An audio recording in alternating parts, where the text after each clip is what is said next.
今天是2025年11月13号，乌克兰抵抗侵略的第1358天。昨天，俄罗斯全域战损人员1000人，全域爆发了217场激烈的战斗。红军城方向的战斗成为了血肉磨坊，乌军硬生生地顶住了俄11万大军的猛攻。12号凌晨5点30分，红军城战役率先打响，俄军投入近卫第27摩托化师和第5摩托化步兵旅等精锐部队，依托 T90 主战坦克的掩护，从城区的西部中心、西北地区和东部的街区三面发起进攻，试图突破乌军的防线，但乌军早已布下天罗地网。守城的主力部队是第59摩托化步兵旅和第3突击旅，依托熟悉的地形构建多层防御体系。乌克兰总参谋部直属的425营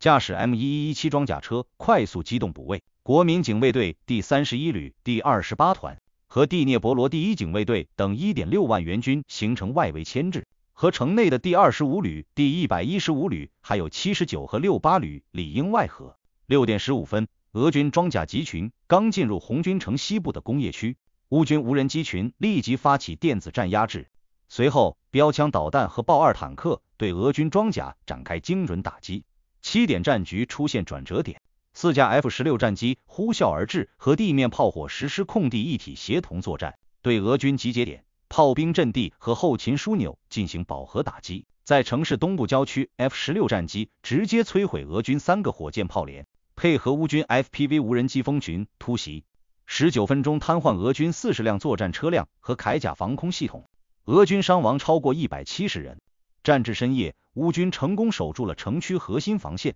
击退俄军9次大规模的进攻，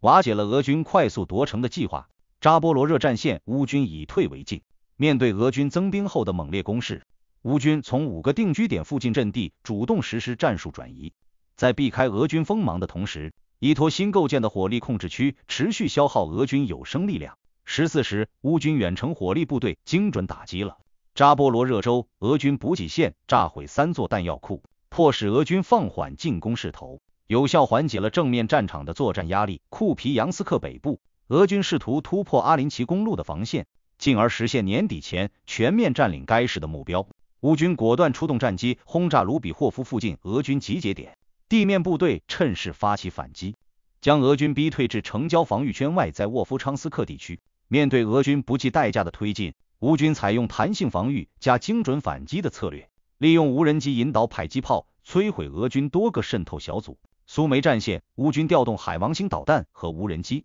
对边境的俄军集结的实施突袭，同时配合地面部队展开局部反击，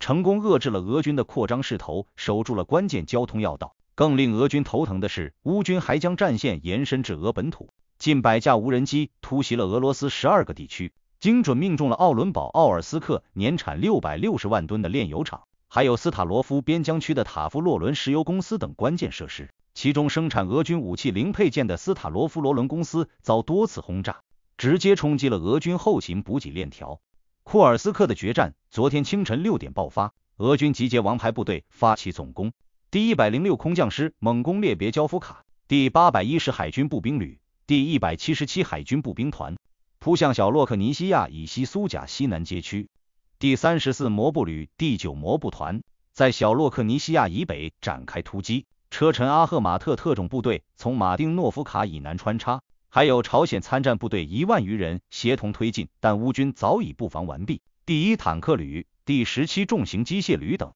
15个正规主战旅坚守核心阵地，7个领土防卫部队构建外围防线，第8、第73等特种作战团组成突击集群，总体兵力形成梯次防御。7点15分，关键的空战在库尔斯克克雷涅沃上空爆发，俄军苏35战机试图拦截乌军地面打击部队，被乌军预警机在300千米外锁定，坐标实时传输给 F-16战机。乌军采用 A 射 B 导的战术，低空隐蔽飞行发射 AIM-120空导弹后迅速撤离，苏35战机未来得及反应就被击落，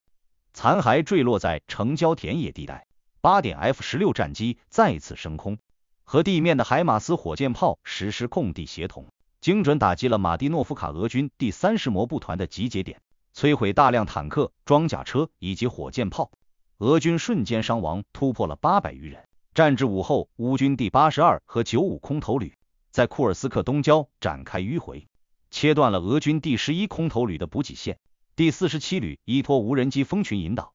在苏贾以南击溃车臣、阿赫马特特种部队，收复3个据点。核心战线被乌军压缩至库尔斯克北部边境15千米处，其全面夺占库尔斯克的战略企图彻底被打破。别尔哥罗德方向上午10点30分，乌军远程火箭炮部队精准打击了俄境内的火力发电厂，引发连环爆炸，该市南部、中部全部停电，直接牵制了俄军边境的守备力量。布良斯克州边境，乌军第6游骑兵团和无人机部队协同作战，摧毁俄军3个边境哨所和2座弹药库中转站，遏制了向库尔斯克方向增援的企图。赫尔松战线，乌军第36海步旅趁俄军兵力空虚，于14时发起了渡河攻势，在第聂伯河下游赫尔松市东北部突破俄军防线，收复2个沿江村落，同时用反舰导弹摧毁俄军3艘补给艇，切断了克里米亚至赫尔松的水上补给线。16时克里米亚战场，乌军无人机突袭了费奥多西亚港口油库，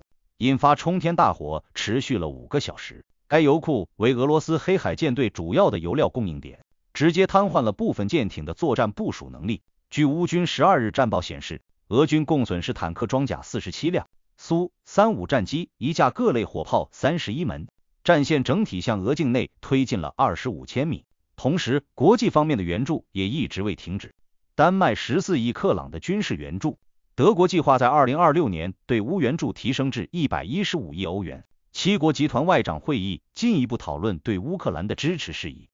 今天的视频就到这里，大家有什么观点和看法，欢迎打在评论区留言讨论。感谢您的观看，我们下期再见。